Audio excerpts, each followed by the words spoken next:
ఎప్పుడూ 2-3 సినిమాలు చేతిలో పెట్టుకుని హల్చల్ చేసిన కథానాయిక తమన్నా. స్టార్ కథానాయకులు సైతం అమ్మడితో జతకట్టేందుకు ఆసక్తి చూపేవారు. తమన్నా ఎప్పుడు ఖాళీ అయితే అప్పుడు తమ సినిమాల్ని సెట్స్ పైకి తీసుకువెళ్లేవారు దర్శకులు. కానీ ఇప్పుడు ఆ పరిస్థితి లేదు. తడాఖాతో విజయాన్ని అందుకున్నా తమన్నాకి దర్శకులు మరో అవకాశం ఇవ్వలేదు. ఇప్పుడు ఆమె చేతిలో ఒక్క తెలుగు సినిమా కూడా లేదు. మహేష్ తో కలిసి నటించాలని కలగన్నా ఆగడులో తమన్నా డౌటే అంటున్నారు. నిర్మాతలు ఏ విషయమో తేల్చడం లేదు. దీంతో తమన్నా సందడి ఒక్కసారిగా తగ్గిపోయినట్లయింది. అయినా కూడా ఆమె పెద్దగా బాధపడడం లేదట. అందుకు కారణం హిందీ సినిమాలే. ప్రస్తుతం ఆమె హిందీలో 2 సినిమాలు చేస్తోంది.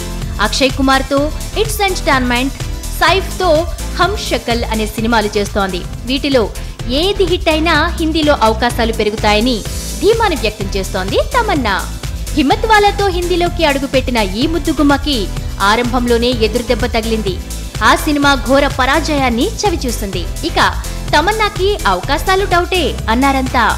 ఆ సినిమా పరాజయాన్ని చవిచూసిన తమన్నాకి మాత్రం మంచి మార్కులే పడ్డాయి. అందుకే ఇప్పుడు అక్కడ అవకాశాలు తలుపు తడుతున్నాయి. ఇలాంటి సమయంలో ఓ హిట్టు పడితే ఇక తిరుగుండదని అమ్మడు ధైర్యంగా ఉంది. రాజశ్రీ తెలుగు నుండి ఈ రిపోర్ట్ అందిస్తున్నది కెమెరా పర్సన్ రాధాకృష్ణతో ధీరజ్. మరిన్ని అప్డేట్స్ కోసం సబ్స్క్రైబ్ చేసుకోండి మీ రాజశ్రీ తెలుగు.